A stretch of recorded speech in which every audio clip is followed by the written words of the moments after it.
जूनाखाड़ा के महामंडलेश्वर स्वामी चन्नाश्रीत जी हमारे साथ मौजूद हैं। एक विशेष उद्देश्य के साथ निकले हैं, महाकुंभ में आए हैं, क्योंकि सनातन ही साइंस है और साइंस ही सनातन है। महाराज जी, इंडिया टीवी में आपका बहुत बहुत स्वागत है।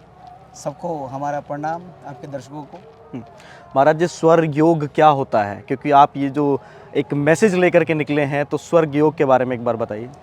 स्वर विज्ञान भारत में अनादिकाल से एक बृहद विज्ञान के रूप में मौजूद है और ये बहुत ही गोपनीय रहा है, क्योंकि इसके जो प्रभाव है बहुत ही क्विक और इसका कभी दुरुपयोग होने का भी चांस रहता है। तो इसे एक गुरु परंपरा के माध्यम से रखा गया और जो योग्य व्यक्ति होते हैं उन्हीं को इसका ज्ञान दिया जाता है। ये हमारे अस्तित्व का ज्ञान है, प्रकृति का ज्ञान है कि हमारा जन्म से मृत्यु तक जो भी घटनाएं घट रही हैं उसको कौन नियंत्रित करता है। आखिर हमें सुख दुख क्यों होता है?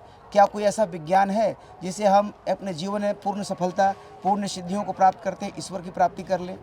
तो अगर ऐसे प्रश्न है तो उसके लिए जो सही उत्तर होगा स्वर विज्ञान होगा, क्योंकि सब योगन का योग है, सब सारन का सार। जितने भी महायोगी हुए हैं वो स्वर ज्ञान से ही ईश्वर तत्व को प्राप्त किए हैं और इसी से हमारे सारी विकृतियों का नाश हो सकता है।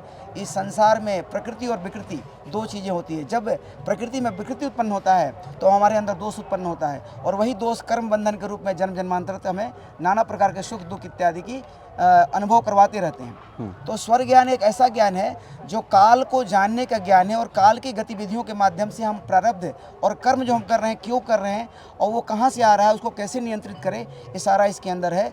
हमारे स्वर विज्ञान में हमारे शरीर में 72,000 नाड़ियाँ हैं और उनके प्रमुख नाड़ियों में से 3 नाड़ियों का नाम है, जिसका नाम है गंगा, जमुना, सरस्वती, पिंगला, ईड़ा और सुषुम्ना। सूर्य, चंद्र और मध्य सुषुम्ना नाड़ी है। तो जो बाहर जो संगम है हमारे अंदर भी संगम है और ये 3 नाड़ियाँ ही पूरे ब्रह्मांड को, हमारे जीवन को कंट्रोल करती है।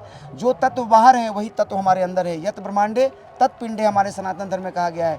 तो जो तत्व सूर्य चंद्र इत्यादि बाहर में है वो हमारे नाड़ियों के रूप में अंदर विद्यमान है और इन्हीं सूर्य चंद्र नाड़ियों से हमारे शरीर की, हमारे जीवन की सभी गतिविधियाँ, सभी परिस्थितियाँ प्रकट होती हैं, नियंत्रित होती हैं। और इन सूर्य चंद्र नाड़ियों में 5 तत्व प्रकट होते हैं: आकाश, वायु, अग्नि, जल और पृथ्वी। और उन्हीं से विभिन्न तरह की जो हम गतिविधियां जीवन में करते हैं वो प्रभावित होती हैं उन्हीं तत्वों से।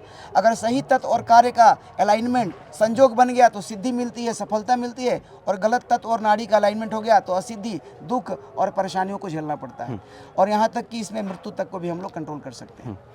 महाराज जी, मैं ये पूछना चाहूँगा कि ये स्वर योग है, कहाँ से आया, कौन लाया और अब कहाँ की तरफ ये आपको देखते हैं कि कहाँ तक जा सकता है?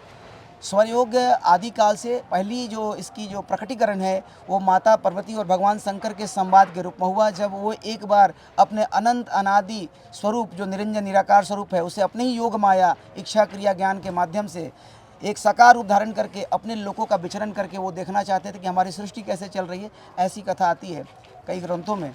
तो जब वो पृथ्वी लोक में आए तो देखा कि एक ही तरह के कर्म करने वाले 2 लोग जो कि एक ही तरह के वैदिक तरीके से जी रहे हैं, एक तो सफलता पा रहा है और एक जीवन में कृपणता, दुख और अभाव से जूझ रहा है। उस तरह से गलत काम करने वाला भी व्यक्ति एक सफल हो रहा है और एक पूरी तरह से जो है राजा के सिपाहियों से पिट रहा है।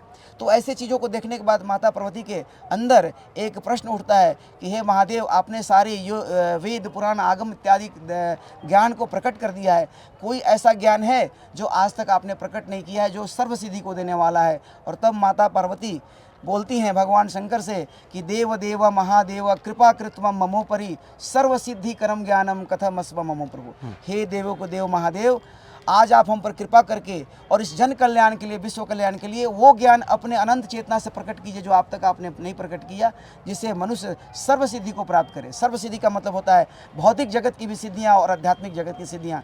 हमारे संसार में, हमारे समाज में एक मन में भ्रांतियाँ उत्पन्न हो गई कि संसार बेकार है और अध्यात्म ही श्रेष्ठ है। ऐसा नहीं है।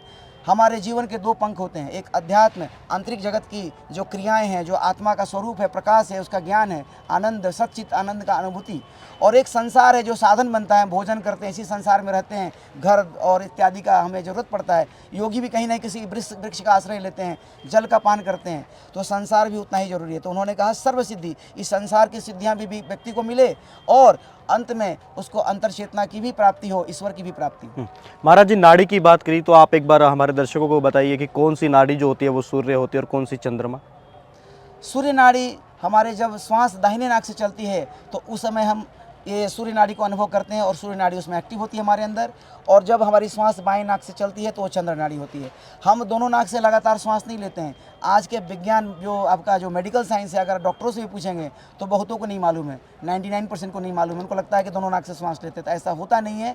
एक समय में एक नाक से श्वास चलता है और जब ट्रांजिट होता है दाहिने से बाएं और बाएं से दाहिने में, तो कुछ समय के लिए दोनों नाक चलती है, उसको सुषुम्ना बोलते हैं। तो सूर्य नाड़ी जब दाहिने नाक से श्वास चलती है तब उसको बोलते हैं, और चंद्र जब बाएं से चलती है तब बोलते हैं। और जब दोनों से बराबर चलती है तो उसको बोलते हैं मध्य नाड़ी या सुषुम्ना नाड़ी। तो क्या मनुष्य के वश में है ये चीज़ें, क्या जब चाहे कोई सी भी नाड़ी हम एक्टिवेट कर सकते हैं? बिल्कुल बस में है। उसी पर पूरा स्वर ज्ञान और स्वर योग आधारित है। उसी ज्ञान को भगवान शंकर ने माता पार्वती के सामने प्रकट किया था। हर व्यक्ति इसको सिद्ध कर सकता है, जब चाहे उस नाड़ी को और तत्व को भी चला सकता है। दक्षिण नाड़ी मतलब कि सूर्य नाड़ी जब चाहे आप प्रकट कर सकते हैं, बदल सकते हैं, और चंद्र नाड़ी को भी आप एक्टिव कर सकते हैं। ये हमारे हाथ में, अगर आपको उसकी शिक्षा मिली है तो आप कर सकते हैं। अगर कैसे करना हो, जैसे अगर हम चाहें कि अगर आप एक बार थोड़ा सा करके दिखाएं तो? जैसे कि देखिए, योगियों के हाथ में आपने ये देखा होगा जी। इसको योग दंड कहते हैं। इसका मुख्य उद्देश्य जो है स्वर बदलने के लिए होता है। तो अगर मान लीजिए कि हमें भोजन करनी है, एग्जाम्पल के तौर पर भोजन अगर आप सूर्य नाड़ी में करेंगे तो कभी आपके पेट संबंधी कोई विकार नहीं होगा, भोजन का पाचन होगा, अवशोषण होगा, और ऊर्जा भी शरीर में पूरी तरह से प्रभावित होगी। लेकिन अगर वाम नाड़ी में करेंगे तो वही भोजन जो है विष के समान हो जाएगा। अब किसी को मालूम नहीं है और आदमी पेट की बीमारियों से ग्रसित रहता है, क्योंकि वो तो जानता नहीं है। तो मान लीजिए कि आपको भोजन करना है, आपका चंद्र नाड़ी चल रहा है, आपने चेक किया। चेक करने का पहले विधि क्या है, यहाँ हाथ रखना है, ऐसे श्वास छोड़ना है मध्यम गति से। तो आपको एक हाथ में हवा लगेगी। अगर बाएं तरफ लग रहा है तो चंद्र है और दाहिने तरफ सूर्य है। तो उसमें क्या करना है, अगर चंद्र है और भोजन करने जा रहे हैं तो ये योग दंडा है, इसको अपने कांख में ऐसे लगा दिए और हल्का प्रेशर, इन्हें की जोर से ऐसे हल्का सा प्रेशर डाल के बैठ गए। 30 सेकंड से लेकर 2 मिनट के अंदर में ये सूर्य नाड़ी को एक्टिव कर देगा, आपका सूर्य नाड़ी चलने लगेगा और चंद्र बंद हो जाएगा। और उसी तरह से अगर आपको चंद्र चलाना है तो दाहिने तरफ ऐसे कांख में रख दिए तो सूर्य बंद हो जाएगा, चंद्र चलने लगेगा। और सुषुम्ना करना है तो उसकी अलग प्रक्रियाएं हैं, वो दीक्षा इत्यादि से दिया जाता है, थोड़ा गोपनीय है। तो सुषुम्ना को भी हम एक्टिवेट अपने इच्छा से कर सकते हैं। महाराज जी, आजकल के युवाओं में जो होता है कि टेंशन बहुत जल्दी आ जाती है, डिप्रेशन हो जाता है। जब 12th क्लास बच्चे पार करने लगते हैं तो उनको एक तरह से आगे का सोचने लगते हैं कि फाइनेंशियल क्राइसिस हो सकते हैं। तो क्या स्वर योग से उनकी ये समस्या दूर हो सकती है? बिल्कुल हो सकती है। पूरा ब्रह्मांड एक है, हम भी एक हैं, स्वर भी एक है। जो हम श्वास लेते हैं ये जब बाहर निकलती है तो ये एक हो जाती है। हम लोग जितने यहाँ बैठे हैं, आप लोग आपका विश्वास यहीं इसी स्पेस में आ रहा है, हमारा भी आ रहा है। तो एक ही स्वर जो है ना सबके अंदर प्रकट हो रही है। तो चूंकि पूरे ब्रह्मांड में स्वर जो है एक ही है, इसके बारे में भगवान शंकर कहते हैं कि ब्रह्मांड खंड पिंडाद्या स्वर नैवे ही निर्मिता सृष्टि संहार करता च स्वर साक्षात महेश्वर। ब्रह्मांड, खंड और पिंड। ब्रह्मांड मतलब अनंत कोटि ब्रह्मांड जो देखते हैं आप, अलग अलग गैलेक्सीज हैं, उसके साथ कितने क्लस्टर उसके हैं। और उसमें से खंड उसको बोलते हैं जहाँ हम लोग रहते हैं। तो हमारी जो आकाश गंगा है खंड हो गई, उसके अंदर नक्षत्र मंडल है, 9 ग्रह हैं और पृथ्वी है, ये खंड हो गया। पिंड क्या हो गया, शरीरधारी, पशु पक्षी जीव जंतु मनुष्य, ये पिंड हो गया। तो ब्रह्मांड, खंड और पिंड तीनों ही स्वर से निर्मित है। क्योंकि स्वर के अंदर 5 तत्व होते हैं, 5 तत्व ही 25 भाग में बढ़ जाते हैं। प्रश्न उत्तर जब हो रहा था माता पार्वती और भगवान शंकर का, तो उसमें भगवान ने उत्तर दिया माता को कि निरंजनो निराकारो एको देवो महेश्वर तस्मात् आकाश उत्पन्नम आकाश मद वायु संभव वायु तेज ततः आप ततः पृथ्वी समुद्भव एतानि पंचतत्वानि विस्तीर्णानि च पंचदा। उन्होंने जब प्रश्न किया कि ब्रह्मांड कैसे उत्पन्न होता है, कथम ब्रह्मांड उत्पन्नम कथम वो परिवर्तते कथम विलीयते देव बद ब्रह्मांड निर्णयम, कैसे ये उत्पादन होता है ब्रह्मांड का, कैसे पालन और संहार होता है, इसका निर्णय बताइए हे प्रभु। तो भगवान ने कहा कि निरंजन निराकार एक हमारा स्वरूप है दोनों का, जो अनंत अनादि नित्य है, चेतना और शक्ति के रूप में। उसी के अंदर से आकाश की उत्पत्ति पहले हुई, फिर वायु, वायु से फिर जो ग्रोसिफाइड हुआ तो अग्नि, फिर जल और पृथ्वी। और ये 5 तत्व 25 भाग में बट गए। ये 25 भाग क्या है, 5 ज्ञानेंद्रिय, 5 कर्मेंद्रिय, ये तत्वों से ही निकले, पांचों से। पंच महाभूत जो 5 तत्व हैं, पृथ्वी, जल, अग्नि, वायु और आकाश। और पंच तन्मात्रा, उसके जो सूक्ष्म जो उसके गुण हैं, रूप रस गंध स्पर्श शब्द। और पंच प्राण, प्राण अपान समान व्यान उदान, ये 25 जो बने। तो बाहर में ब्रह्मांड, खंड और पिंड तीनों के उससे निर्माण हुआ। और फिर ये आपस में जब मिले तो सप्त धातु होकर के अंतःकरण और शरीर का निर्माण हो गया और पुनः जो है संचालन चलने लगा। चूँकि तत्व से पूरा ब्रह्मांड एक ही है तो स्वर से पूरा ब्रह्मांड जुड़ा हुआ है। और जो आज के बच्चे हैं जो अपने जीवन में सफल होना चाहते हैं तो ब्रह्मांड के नियमों को जानना पड़ेगा कि कौन सी शक्ति जो है हमारे किस भाग को संचालित करती है। तो स्वर ज्ञान से अगर वो स्वर की प्रैक्टिस करते हैं तो ब्रह्मांड की शक्तियों से एक हो जाएंगे। तो हम लोग कहते हैं ना कि इसके नक्षत्र खराब है, इसके ग्रह खराब हैं, जितनी भी ऊर्जाएं आसपास बिगड़ी हुई है, हमारे अंदर में जो विकृतियां हैं जो कई जन्मों से और हमारे पाप से या हमारे मन के कन्फ्यूजन से, अज्ञानता से उत्पन्न होती है, वो स्वतः ही स्वर ज्ञान से जब स्वर की अभ्यास करते हैं, नाड़ियों के अभ्यास करते हैं, सही नाड़ी तत्व में कर्म करते हैं, तो अंदर से आपके चेतना और ऊर्जा में परिवर्तन आता है और पूरा सृष्टि आपके साथ हो जाती है। तो आपके अनुकूल परिस्थितियां प्रकट होती हैं, आप जो चाहते हैं वो प्रकट होने लगता है, मैनिफेस्टेशन होने लगता है, और आप स्वस्थ भी रहते हैं, आपका ज्ञान का भी विस्तार होता है, और संसार में जो प्राप्ति करना चाहते हैं, नेम फेम और श्री जो होता है, धन इत्यादि, वो सब की प्राप्ति होकर के अंत में ज्ञान करके ईश्वर की भी प्राप्ति हो जाती है। तो आज के युवा के लिए तो ये श्रेष्ठ है कि अगर जीवन में संपूर्णता चाहिए तो स्वर ज्ञान से अपने अंदर की अशुद्धियों को नाश करके बहुत ही सरल तरीके से और कम समय में सर्व सिद्धि की प्राप्ति कर सकते हैं। महाराज जी, इस योग के थ्रू हम ये भी समझ सकते हैं कि भविष्य में क्या होने वाला है, और जो पास्ट जिसे कहा जाता है कि पास्ट में क्या हुआ था, क्या इस सिद्धि में ये भी है? जी, ये स्वर ज्ञान जो है ना, भूत भविष्य वर्तमान, क्योंकि हमारे शास्त्रों में जो काल की गणना है, जैसे आइंस्टीन की जो काल है जो जी। भौतिक का, वो एक रूप में तो काम सही करता है, क्वांटम लेवल पर सही काम नहीं करता है। तो फिजिक्स का लॉ है कि टाइम इज़ लीनियर, जो समय है वो सीधा चलता है, प्रेजेंट पास्ट और फ्यूचर, ऐसा नहीं होता है। हमारा साइक्लिक है, जो वर्तमान में वही पास्ट हो जाता है, जो पास्ट है वही प्रारब्ध बनकर पुनः वर्तमान में आकर के आप भोगते हो, तो ये साइक्लिक चलता है। तो इसमें स्वर ज्ञान में क्या होता है कि आप स्वर में चूंकि तीनों कालों का रहस्य छिपा रहता है, इसके माध्यम से आप सब कुछ जान सकते हैं। फॉर एग्जाम्पल, हम यहाँ बैठे हैं और कोई व्यक्ति आए और हमसे कहे कि हमारे पिताजी बहुत ही सीरियस हो गए हैं, एकदम आईसीयू में हैं, क्रिटिकल हैं, और उस समय जब हम अपने स्वर के परीक्षण करते हैं, अगर हमारे स्वर में अनुकूल प्रवाह है जिससे कि वो बच सकते हैं और अनुकूल तत्व है, और हम स्वर में सूक्ष्म रूप में क्या अनुभव कर रहे थे उसको तो हम बखान नहीं कर सकते यहाँ पर, क्योंकि फिर उसके क्या होते हैं, उपयोग होने शुरू हो जाते हैं। कुछ लोग गलत भ्रमिक प्रचार करते हैं। तो सूक्ष्म रूप में कह दें कि हमारे श्वास में सबका रहस्य छिपा है। अगर कोई व्यक्ति हमारे दाहिने तरफ से आता है और मेरा अगर दाहिना स्वर चल रहा है, पुरुष इत्यादि है, और वो बीमार है, तो अगर कोई मैसेंजर भी पुरुष है तो 100% वो ठीक हो जाएगा। लेकिन उसमें मेरा चंद्र नाड़ी चल रहा है, पुरुष आ रहा है, पुरुष बीमार है और क्रिटिकल है, तो उसकी मृत्यु निश्चित है। तो ऐसे जो काल का ज्ञान, इससे पता चल जाता है। कभी कुछ घटना घटने वाली है, हम निकल रहे हैं, तो हमारे स्वर में जो ऊर्जा होती है वो बता देती है कि अभी कुछ अनिष्ट हो जाएगा, मृत्यु होना होगा, वो भी जान जाएंगे। और जब मृत्यु की घटना को आप जान जाएंगे तो फिर आप इसी स्वर में परिवर्तन ला करके मृत्यु को रोक सकते हैं, क्योंकि सब ऊर्जा पर आधारित है।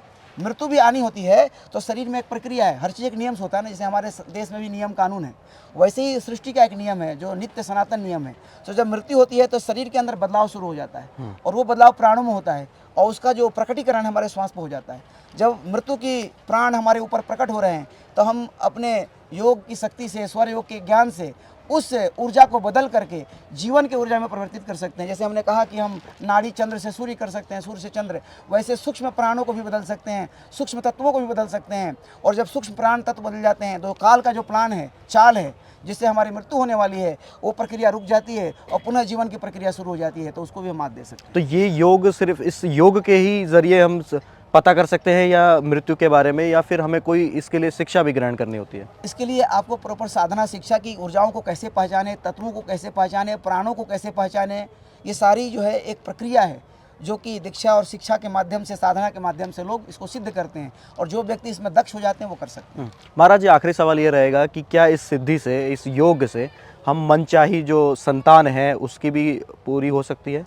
जी, ये हजारों साल से भारत में विद्या है। आज भी विज्ञान को ये नहीं मालूम है कि कंसेप्शन के पहले आप संतान का निर्धारण कर लें, लेकिन हमारे इस स्वर शास्त्र में संतान की उत्पत्ति का भी पूरा ज्ञान है, गर्भाधान का पूरा प्रक्रिया है, पिता और माता दोनों को इसका ज्ञान होना चाहिए, और इसके लिए एक समय है, समय का निर्धारण है कि ऋतु स्नान से किस दिन संयोग होना चाहिए, कौन से दिन में आपको नहीं करना है, किस नाड़ी और तत्व में पुरुष रहेगा और किस नाड़ी तत्व में स्त्री रहेगी तो पुत्र की प्राप्ति होगी या पुत्री की प्राप्ति होगी। उसके गुण का भी निर्धारण कर सकते हैं कि तेजस्वी, ओजस्वी, ज्ञान से युक्त, संपूर्ण कलाओं से युक्त पुत्र चाहिए या सब गुणों से युक्त पुत्री चाहिए, तो उसका भी जन्म हो सकता है एक प्रक्रिया के माध्यम से, और वो स्वर ज्ञान में है। हम कहाँ पीछे रह गए, क्योंकि जितना आपने बताया वो कहीं ना कहीं साइंस से कनेक्टेड है, तो हम ये सिद्धि कहाँ पीछे रह गई, ये भारत में इतनी प्रचलित हुई क्यों नहीं अभी तक? 1000-2000 वर्षों में भारत में बहुत सारे कमियां रही। हमारे भी जो आचार्य रहे उनकी भी कमियां रही और कुछ ऐसे सामाजिक बदलाव आए 2000 साल में कि इस विद्या का दुरुपयोग हुआ एक कालखंड में 2000 साल पहले। तो धीरे धीरे लोग डरने लगे तंत्र आगम शास्त्रों से, क्योंकि ये पूरा प्रक्रिया है। तंत्र मतलब विज्ञान, लेकिन ये विज्ञान ऐसा विज्ञान है, परा विज्ञान है, सृष्टि के शक्तियों से जुड़ा हुआ है। तो उस कारण से एक समय कालखंड में इससे लोग थोड़ा दूर हो गए और आचार्यों ने भी जब इसका दुरुपयोग हुआ तो उन्होंने इसको अपने स्तर पर रोक लिया और वैसे ही व्यक्तियों को देना शुरू किया जो इसके अनुकूल थे। और जो आक्रांता आए भारत से और बहुत तरह का जो कल्चरल चेंजेस आया, वो भी इसका कारण रहा कि ये विद्या थोड़ा सा गुप्त और लुप्त हो गई। और पुनः हमारे गुरुदेव ने 2004 में प्रकट होकर के हमें इसको बांटने के लिए आज्ञा दी और तब से मैं इस विद्या का प्रचार प्रसार और ज्ञान पूरे विश्व स्तर पर कर रहा हूँ। महाराज जी बहुत बहुत धन्यवाद आपका इंडिया टीवी से बात करने के लिए। धन्यवाद आपका भी, आप आए और इस संदेश को पूरे विश्व तक पहुंचाने में मदद कर रहे हैं। इस बार आपके चैनल को आगे बढ़ाए और ऐसे ही आप जो सही ज्ञान है उसको ले करके और समाज तक लाएँ, यही हमारी कामना है। आप स्वस्थ रहें और आप अपने कार्यों में सिद्ध हों। हर हर महादेव। महाकुंभ 2025 सिर्फ इंडिया टीवी पर।